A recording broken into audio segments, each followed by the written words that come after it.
ये है ताज media group और आप देख रहे हैं ताज न्यूज, आईना सच का।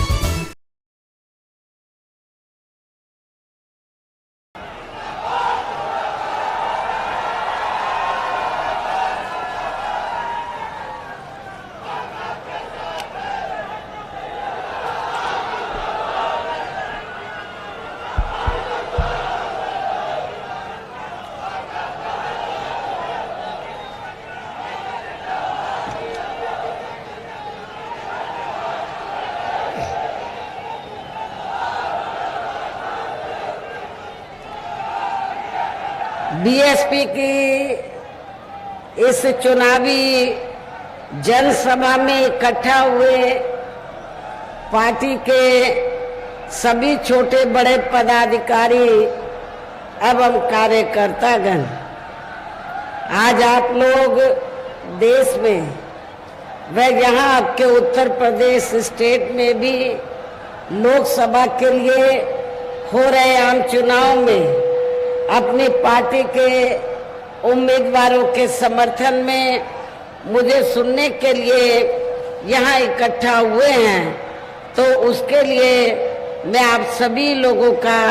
हार्दिक दिल से आभार प्रकट करती हूँ। वैसे आप लोगों को ये मालूम है कि हमारी पार्टी कांग्रेस, बीजेपी व अन्य किसी भी विरोधी पार्टी तथा गठबंधन आदि के साथ मिलकर नहीं, बल्कि अकेले ही अपनी पार्टी के बलबूते पर पूरी तैयारी व दमदारी के साथ ये चुनाव लड़ रही है। इसके साथ ही हमने टिकट बंटवारे के मामले में भी सर्व समाज के लोगों को उचित भागीदारी दी है, जिनको कामयाब बनाने के लिए अपनी पार्टी के लोग पूरे जी जान से लगे हैं। हालांकि आज यहाँ आपके इकट्ठा हुई अपार भीड़ व भीड़ के जबरदस्त जोश को भी देखकर अब मुझे भी ये काफी हद तक यकीन हो गया है कि पिछली बार की तरह इस बार भी आप लोग अपने प्रदेश से यहाँ लोकसभा चुनाव में अपनी पार्टी का बेहतर रिजल्ट जरूर लाएंगे। और इसके लिए अब मैं आप लोगों का ध्यान कुछ जरूरी बातों की तरफ दिलाना चाहती हूँ, और इस संबंध में विशेषकर मैं कांग्रेस, बीजेपी व इनके अन्य सभी सहयोगी दलों के बारे में ये कहना चाहूंगी कि आजादी के बाद शुरू में केंद्र व देश के काफी राज्यों में भी ज्यादातर सत्ता यहाँ कांग्रेस पार्टी के ही हाथों में केंद्रित रही है, किंतु इनकी अधिकांश मामलों में रही गलत नीतियों एवं गलत कार्य प्रणाली आदि की वजह से ही फिर इस पार्टी को केंद्र व काफी राज्यों की भी सत्ता से बाहर होना पड़ा है, तथा यही स्थिति इनकी सहयोगी पार्टियों की भी बनी रही है, जिसके कारण ही फिर पिछले कुछ वर्षों से बीजेपी व इनके सहयोगी दल केंद्र एवं काफी राज्यों की भी सत्ता में काबिज हो गए हैं। लेकिन इनकी भी ज्यादातर रही जातिवादी, पूंजीवादी, संकीर्ण, सांप्रदायिक व द्वेषपूर्ण नीतियों एवं कार्य प्रणाली आदि से तथा इनकी कथनी व करनी में भी काफी अंतर होने की वजह से अब ऐसा लगता है कि इस बार ये पार्टी भी, यानी कि भारतीय जनता पार्टी भी केंद्र की सत्ता में आसानी से वापस आने वाली नहीं है, बशर्ते यदि ये चुनाव इस बार फ्री एंड फेयर होता है तथा आम चर्चा के मुताबिक वोटिंग मशीनों में भी कोई गड़बड़ी आदि नहीं की जाती है। और वैसे भी इस बार चुनाव में इनकी कोई भी पुरानी एवं नई चल रही नाटकबाजी, जुमलेबाजी व गारंटी आदि काम में आने वाली नहीं है, क्योंकि अब देश की जनता काफी हद तक इस बात को समझ चुकी है कि इनकी पार्टी ने अब तक देश के विशेषकर गरीबों, कमजोर तबकों, मध्यम वर्गीय एवं अन्य मेहनतकश लोगों को जो इन्हें अच्छे दिन दिखाने के असंख्य प्रलोभन भरे वायदे किए हैं तथा अनेकों हवाई व कागजी गारंटी भी दी है, तो उनका जमीनी हकीकत में अभी तक इन्होंने लगभग 1/4 हिस्सा भी कार्य पूरा नहीं किया है, बल्कि इसके स्थान पर इनका ज्यादातर समय व ताकत भी यह इनके अपने चहेते रहे बड़े बड़े पूंजीपतियों एवं धन्ना सेठों को ही ज्यादा से ज्यादा माला माल व धनवान आदि बनाने में तथा इन्हें हर स्तर पर छूट देने में व बचाने में ही लगी रही है, जिनके अधिकांश आर्थिक सहयोग से ही ये पार्टी व अन्य पार्टियां भी अपना संगठन चलाती हैं तथा चुनाव आदि भी लड़ाती हैं, जिसका काफी कुछ खुलासा बॉन्ड की आई रिपोर्ट से भी हो जाता है। इस संदर्भ में वैसे आप लोगों को ये मालूम है कि अभी कुछ दिन पहले माननीय सुप्रीम कोर्ट ने बॉन्ड की जो रिपोर्ट है तो इसको उजागर किया और उजागर होने के बाद आप लोगों को ये मालूम हो गया कि देश में बीएसपी को छोड़कर जितनी भी राजनीतिक पार्टियां हैं सभी राजनीतिक पार्टियों ने, कांग्रेस, बीजेपी व अन्य सभी राजनीतिक पार्टियों ने बीएसपी को छोड़कर तो ज्यादातर बड़े बड़े धन्ना सेठों और पूंजीपतियों से बॉन्ड के जरिए पैसा लिया है और उस पैसे से ये अपना संगठन चलाती हैं और चुनाव में पैसा पानी की तरह बहाती है। लेकिन जब ये रिपोर्ट आई तो आपको ये मालूम हो जाना चाहिए कि उस रिपोर्ट में बहुजन समाज पार्टी का कहीं पर भी ये जिक्र नहीं था कि बीएसपी ने किसी बड़े पूंजीपति या छोटे पूंजीपति से 1 भी रुपया लिया है। तो इसलिए यहाँ मैं आप लोगों को ये कहना चाहूंगी कि हमारी पार्टी जो संगठन चलाती है या दफ्तर आदि चलाती है या चुनाव वगैरह लड़ती है तो हमारी पार्टी दूसरी पार्टियों की तरह बड़े बड़े पूंजीपतियों व धन्ना सेठों से पैसा लेकर ये सब कार्य नहीं करती है, बल्कि अपनी पार्टी के ही कार्यकर्ताओं से, अपनी पार्टी के ही सभी छोटे बड़े कार्यकर्ताओं से थोड़ा थोड़ा धन इकट्ठा करके मेंबरशिप के जरिए, मेरे जन्मदिन के मौके पर भी और चुनाव में भी लोगों से थोड़ा थोड़ा धन इकट्ठा करके हम संगठन को चलाते हैं और चुनाव आदि भी लड़ाते हैं। लेकिन दूसरी पार्टियों की तरह हम लोग बड़े बड़े पूंजीपतियों और धन्ना सेठों से कोई पैसा नहीं लेते हैं। इसके साथ ही अब ऐसा लगता है कि कांग्रेस पार्टी की तरह ही बीजेपी ने भी, यहाँ मैं ये भी बताना चाहती हूँ, जब जांच एजेंसियों की बात आती है तो जो भी पार्टी पावर में होती है, चाहे कांग्रेस पावर में रही हो या सेंट्रल में वर्तमान में बीजेपी, ये सारी की सारी पार्टियां तो जो सरकारी जांच एजेंसियां हैं तो इनका इन्होंने राजनीतिकरण ही कर दिया है। सभी ये पार्टियों की सरकार है, चाहे केंद्र में कांग्रेस सत्ता में रही हो या वर्तमान में बीजेपी, तो इन्होंने सरकारी जांच एजेंसियों का दुरुपयोग किया है, ज्यादातर दुरुपयोग किया है, अर्थात इनका राजनीतिकरण ही कर दिया है। इसके अलावा देश के किसान वर्ग भी वर्तमान बीजेपी की सरकार में शुरू से ही अपनी विभिन्न समस्याओं को लेकर काफी ज्यादा दुखी व परेशान रहे हैं और अभी भी हैं। जबकि यूपी में 4 बार हमारी पार्टी की रही सरकार ने इनके हितों का भी हर स्तर पर विशेष ध्यान रखा है। आप लोगों को ये मालूम है जब भी बीएसपी के नेतृत्व में सरकार रही तो हमने अपनी चारों हुकूमतों में तो किसानों को खेती करने के लिए समय से वे सस्ते साधन उपलब्ध कराए हैं और उनकी फसल का भी हमने समय से उचित दाम दिया है। इतना ही नहीं बल्कि केंद्र में पूर्व की रही कांग्रेसी सरकार की तरह ही वर्तमान भाजपा सरकार में भी इनकी जातिवादी, हीन, सांप्रदायिक एवं पूंजीवादी सोच व नीतियों के चलते ही पूरे देश में सर्व समाज में से खासकर गरीबों, दलितों, आदिवासियों, पिछड़े वर्गों, मुस्लिम एवं अन्य धार्मिक अल्पसंख्यक समाज के लोगों का भी पूर्ण रूप से विकास व उत्थान आदि नहीं हो सका है। और इस संदर्भ में वैसे आप लोगों को ये मालूम है कि यहाँ दलितों, आदिवासियों एवं अन्य पिछड़े वर्गों का सरकारी नौकरियों में वर्षों से अधूरा पड़ा आरक्षण का कोटा भी अभी तक भी पूरा नहीं भरा गया है। विशेषकर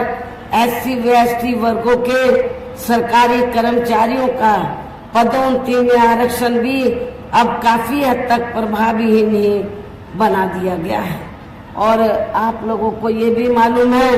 कि जब यूपी में समाजवादी पार्टी की सरकार थी तो श्री अखिलेश यादव ने तो पूरे यूपी में एससी व एसटी वर्गों के सरकारी कर्मचारियों का पदोन्नति में आरक्षण ही बिल्कुल खत्म कर दिया था। और जब इसको प्रभावशाली बनाने के लिए हमारी पार्टी पार्लियामेंट में संशोधन बिल लाई, उस समय कांग्रेस पावर में थी और बीजेपी अपोजिशन में थी। दोनों पार्टियां अंदर मिल गई, अंदर मिलकर तो सपा को आगे करके तो इन्होंने इस विधेयक को, संशोधन विधेयक को पास नहीं होने दिया। लेकिन आज जब चुनाव हो रहा है तो ये सभी पार्टियां, कांग्रेस, बीजेपी, अन्य सभी पार्टियां जो इनको आरक्षण देने की बात कर रही हैं, आरक्षण इनकी वजह से नहीं मिला है बल्कि परम पूज्य बाबा साहब डॉक्टर भीमराव अंबेडकर की वजह से मिला है। लेकिन इन्होंने उस आरक्षण का पूरा लाभ इनको नहीं दिया है। इसका पूरा लाभ इन्होंने नहीं दिया है। और आपको मैं ये बताना चाहती हूँ कि जब बाबा साहब डॉक्टर अंबेडकर पहले लॉ मिनिस्टर बने तो बाबा साहब डॉक्टर अंबेडकर ने, उस समय कांग्रेस पावर में थी, तो बाबा साहब डॉक्टर अंबेडकर ने पंडित जवाहरलाल नेहरू एंड कंपनी के लोगों को ये कहा कि एससी एसटी का जो आरक्षण का कोटा है वो पूरा नहीं भरा जा रहा है, इसको भरा जाए। और जो अति पिछड़े वर्ग के लोग हैं तो उनको भी एससी एसटी का आरक्षण देने के लिए कमीशन बैठाया जाए, लेकिन कांग्रेस इसके लिए तैयार नहीं हुई। और नतीजा क्या हुआ, फिर बाबा साहब डॉक्टर अंबेडकर को तो लॉ मिनिस्ट्री से इस्तीफा देना पड़ा। और जब केंद्र में श्री बीपी सिंह के नेतृत्व में सरकार बनी और मंडल कमीशन की रिपोर्ट लागू की गई थी तो उस समय अकेले कांग्रेस नहीं, बीजेपी, इन सारी पार्टियों ने अति पिछड़े वर्ग के लोगों के लिए जब ये मंडल कमीशन की रिपोर्ट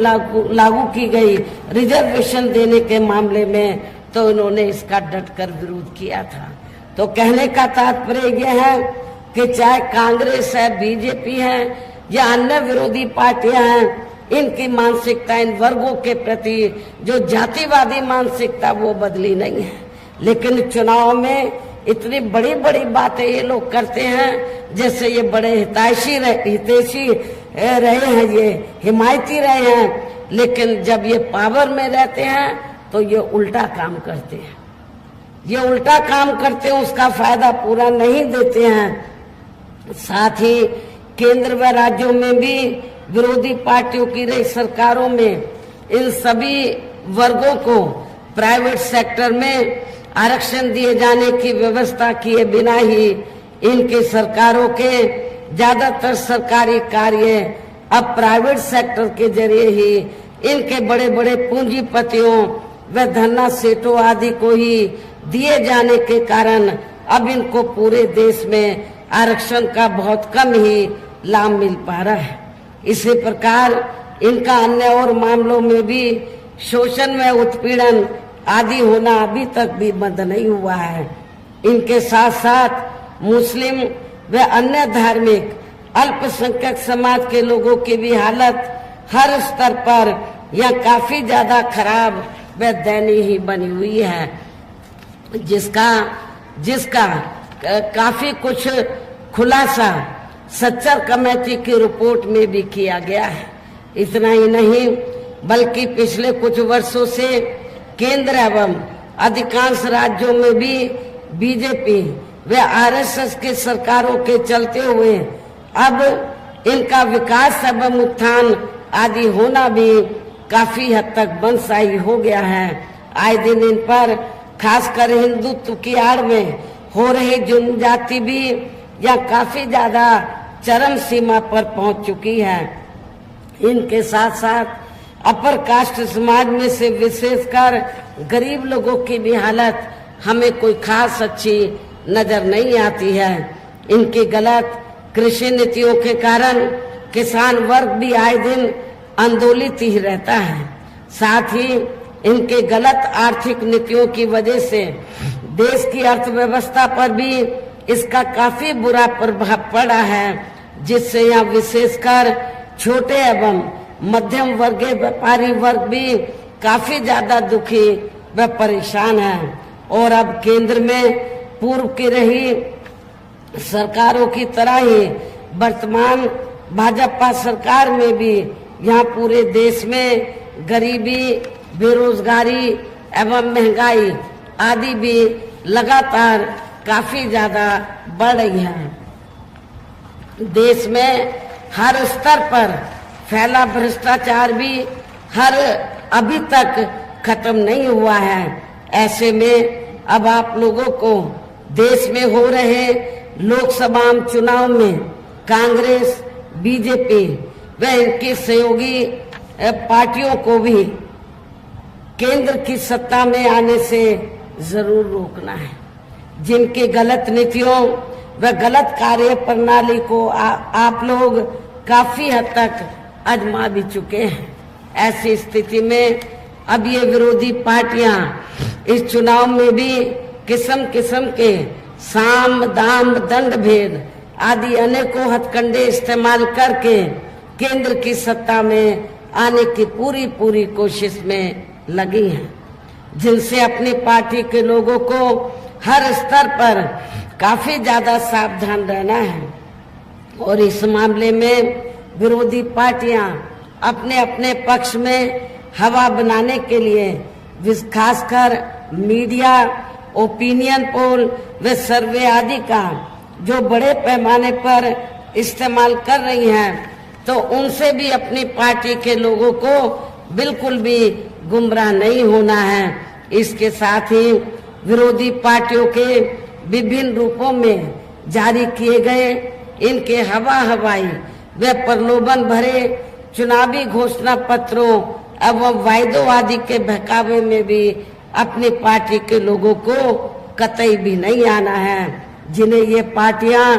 चुनाव खत्म होने के बाद ज्यादातर अमल में नहीं लाती हैं और अब जिन पर से देश की जनता का अधिकांश विश्वास ही उठ गया है। यही खास वजह है कि हमारी पार्टी किसी भी चुनाव में अपनी पार्टी का कोई भी चुनावी घोषणा पत्र आदि जारी नहीं करती है। वैसे भी हमारी पार्टी किसी भी मामले में कहने में बहुत कम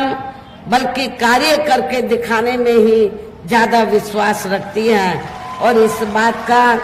सबसे बड़ा सबूत यह है कि उत्तर प्रदेश में 4 बार हमारी पार्टी के नेतृत्व में रही सरकार ने चुनाव में अपनी पार्टी के बिना कोई जारी किए गए चुनावी घोषणा पत्र के ही प्रदेश व आम जनहित में काफी कुछ ऐतिहासिक कार्य करके दिखाए हैं। जिनकी अब देश में अधिकांश पार्टियों की सरकारें काफी नकल भी कर रही हैं। जबकि इस मामले में हमारी पार्टी का ये कहना है कि यदि इन पार्टियों के स्थान पर केंद्र में हमें अपनी पार्टी के सरकार बनाने का मौका मिलता है तो तब फिर हमारी पार्टी की बनी सरकार केंद्र में यहाँ अब तक की रही सभी विरोधी पार्टियों की सरकारों की तरह केवल हवाई व कागजी कार्य आदि नहीं करेगी, बल्कि उत्तर प्रदेश की तरह ही जमीनी हकीकत में ठोस कार्य करके दिखाएगी। और इस संदर्भ में खासकर मैं ये कहना चाहूंगी, केंद्र द्वारा देश में पिछले कुछ समय से अति गरीब परिवारों को अस्थायी तौर पर फ्री में जो थोड़ी सी खाद्य सामग्री दी जा रही है, तो उससे इनका स्थायी तौर पर भला होने वाला नहीं है। इससे इनका स्थायी तौर पर भला होने वाला नहीं है। लेकिन बीजेपी और आरएसएस के लोग ये सब करके ऐसा इंप्रेशन देते हैं, बीजेपी वाले, आरएसएस के लोग और केंद्र की सरकार श्री नरेंद्र मोदी जी भी ऐसा इंप्रेशन दे रहे हैं जैसे ये लोग अपनी जेब से गरीब लोगों को फ्री में राशन दे रहे हैं, जबकि इसमें सच्चाई नहीं है, इसमें हकीकत नहीं है। क्योंकि मैं आप लोगों को ये बताना चाह रही हूँ, आप लोगों को जो थोड़ा सा फ्री में राशन दिया जा रहा है और उसके बदले में ये गांव-गांव में जाकर जब चुनाव होता है तो क्या बोलते हैं कि आपने बीजेपी का, केंद्र की सरकार का नमक खाया है, आपको हलाल करना चाहिए, इसके बदले में वोट देना चाहिए। लेकिन ऐसा नहीं। आप लोगों को मैं ये बताना चाहती हूँ, आप लोगों को जो भी राशन फ्री में दिया जाता है तो वो कोई केंद्र की सरकार अब फ्री में नहीं, वो अपनी जेब से नहीं, बीजेपी वाले, आरएसएस के लोग अपनी जेब से नहीं, बल्कि आप लोग जो देश की जनता जो टैक्स देती है, उस टैक्स से जो पैसा आता है उसी पैसे से आप लोगों को फ्री में ये राशन दिया जाता है। तो ये कोई बीजेपी और आरएसएस की मेहरबानी नहीं है। तो आपने अपना नमक खाया है, बीजेपी और आरएसएस का नमक नहीं खाया है। इसलिए आप लोगों को इनके बहकावे में नहीं आना है, बल्कि अपना एक एक वोट आप लोगों को इनके अपनी पार्टी को ही देना है। और वैसे भी जो गरीब लोगों की ये जटिल समस्या है, देश में हर हाथ को काम देने से केवल दूर हो सकती है, जिसकी तरफ हमारी पार्टी की बनी सरकार विशेष ध्यान देगी। साथ ही देश में पिछले कुछ वर्षों से आए दिन बढ़ रही गरीबी, बेरोजगारी व महंगाई आदि से भी जनता बहुत ज्यादा दुखी व परेशान है, जिसे भी आर्थिक नीतियों में तब्दीली करके जरूर दूर किया जाएगा। खासकर हिंदुत्व की आड़ में पिछले कुछ वर्षों से विशेषकर मुस्लिम समाज के लोगों का द्वेष की भावना से जो इनका काफी ज्यादा शोषण व उत्पीड़न आदि किया जा रहा है, तो इसे भी जरूर रोका जाएगा। और ये सब हमने अपनी यूपी की रही सरकार में करके भी दिखाया है। हमारे यूपी के लोगों को मालूम है, लखनऊ के लोग भी अच्छी प्रकार से जानते हैं कि जब जब उत्तर प्रदेश में बीएसपी के नेतृत्व में सरकार रही है, तो मेरी चारों हुकूमतों में कोई भी हमने हिंदू मुस्लिम दंगा फसाद नहीं होने दिया था। इसके अलावा हमने यूपी में सर्व समाज में से गरीब एवं बेरोजगार लोगों को बेरोजगारी भत्ता आदि न देकर उन्हें बड़ी तादाद में रोटी रोजी के साधन भी उपलब्ध कराए हैं, जो अब ये कार्य भी अधिकांश ठंडे ही पड़े हैं, जिनको फिर केंद्र में बीएसपी की सरकार बनने पर प्राथमिकता दी जाएगी। कहने का तात्पर्य यह है कि देश में इस समय हो रहे लोकसभा चुनाव में विरोधी पार्टियों के जारी किए गए इनके हवाई व प्रलोभन भरे चुनावी घोषणा पत्रों आदि के बहकावे में अब यहाँ खासकर देश के अति गरीबों, मजदूरों, बेरोजगारों एवं अन्य मेहनतकश लोगों को बिल्कुल भी नहीं आना है और अब इन्हें ऐसी सभी विरोधी पार्टियों को हर हालत में केंद्र की सत्ता में आने से जरूर रोकना है, जिनकी कथनी व करनी में काफी अंतर रहा है तथा जिन्हें ये लोग बरसों से आजमा भी चुके हैं। ऐसे में अब मेरा यही कहना है कि आप लोगों को अपने खुद के व अपने प्रदेश एवं देश के भी हित में अपने वोटों को या कांग्रेस, बीजेपी व अन्य विरोधी पार्टियों को न देकर केवल अपनी एकमात्र हितैषी पार्टी बहुजन समाज पार्टी को ही देना है, जो ये पार्टी उत्तर प्रदेश की तरह ही केंद्र में भी अपनी पार्टी की सरकार बनने पर फिर पूरे देश में जहां अपनी पार्टी की सर्वजन हिताय व सर्वजन सुखाय की नीतियों पर आधारित सरकार चलाएगी। इसके साथ साथ केंद्र से जुड़ी आपके क्षेत्र की जो भी यहाँ स्थानीय समस्याएं होंगी तो उन्हें भी फिर दूर करने का हर संभव पूरा प्रयास किया जाएगा। वैसे आप लोगों को ये मालूम है कि खास तौर से लखनऊ के लोगों की, अवध के क्षेत्र के लोगों की लंबे अरसे से ये डिमांड रही है कि अवध को अलग से स्टेट बनाया जाए। जब केंद्र में हमारी पार्टी पावर में आएगी तो अवध क्षेत्र को अलग से स्टेट बनाया जाएगा, जिसमें लखनऊ भी आ जाता है। और यहाँ मैं ये भी कहना चाहती हूँ कि जब यूपी में 4 बार मेरे नेतृत्व में सरकार बनी तो हमने लखनऊ का सौंदर्यीकरण किया। लखनऊ की जो पहचान है तो वो बदल दी थी। पहले लखनऊ आते हुए लोग सोचते थे कि क्या है लखनऊ में, लेकिन जब यूपी में लोग आते हैं पूरे देश से, दुनिया से, तो सबसे पहले वो यही कहते कि हमें लखनऊ जाना है। हमने सड़कें ठीक करवाई, हमने स्मारक स्थल ठीक कराए, हॉस्पिटल बनवाई, नई जेल बनवाई, क्या नई कार्य हमारी सरकार ने किए। साथ ही जहाँ गरीबों, मजदूरों, बेरोजगारों, कर्मचारियों, किसानों, छोटे व्यापारियों एवं अन्य मेहनतकश लोगों के हितों का भी विशेष ध्यान रखा जाएगा। सर्व समाज में से खासकर दलितों, आदिवासियों, गरीबों, पिछड़े वर्गों, मुस्लिम व अन्य धार्मिक अल्पसंख्यक समाज के लोगों के विकास एवं उत्थान के साथ साथ हर स्तर पर इनकी सुरक्षा आदि के लिए भी सख्त कदम उठाए जाएंगे। और तभी फिर यहाँ वास्तव में अपने देश के महान संतों, गुरुओं व महापुरुषों में भी विशेषकर महात्मा ज्योतिराव फूले, श्री छत्रपति शाहू जी महाराज, श्री नारायण गुरु, बाबा साहब डॉक्टर भीमराव अंबेडकर एवं मान्यवर श्री काशीराम जी आदि का अधूरा राज सपना जरूर साकार हो सकता है, जिनको यूपी में हमारी पार्टी की रही सरकार द्वारा हर स्तर पर पूरा आदर सम्मान दिया गया है। इन्हीं खास बातों के साथ ही अब मेरा देश में आपके स्टेट के भी हित में यही कहना है कि हमारी पार्टी ने यहाँ जिनको भी लोकसभा चुनाव के लिए मैदान में उतारा है, आपके इस क्षेत्र के जिन लोगों को भी लोकसभा चुनाव के मैदान में उतारा है, जो आपके सामने मंच पर भी मौजूद हैं, तो उन्हें आपको जरूर कामयाब बनाना है, जिसके लिए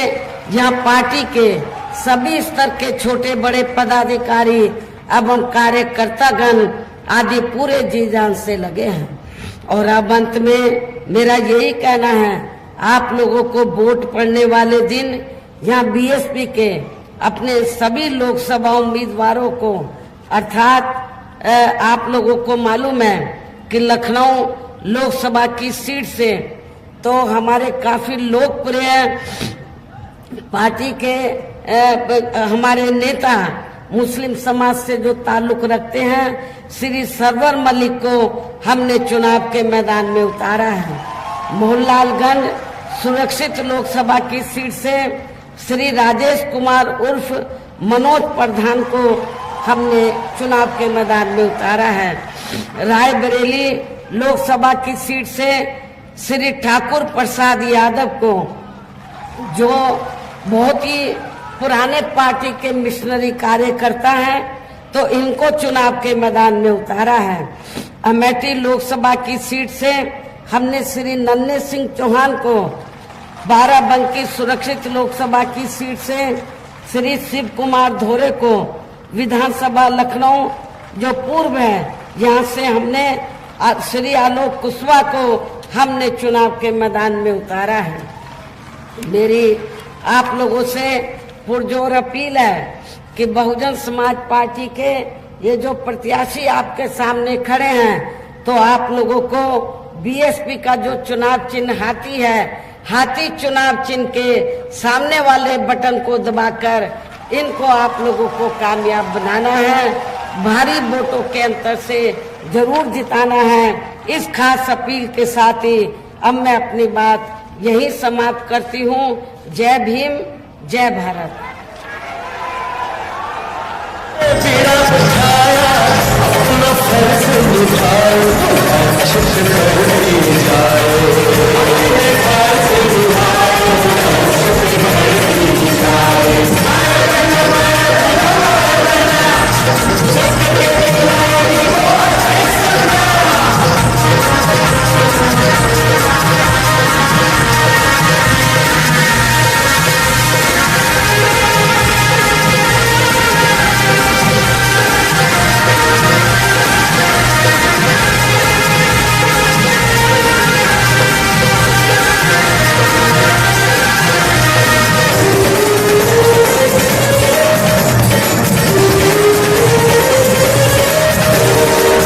Shri Ram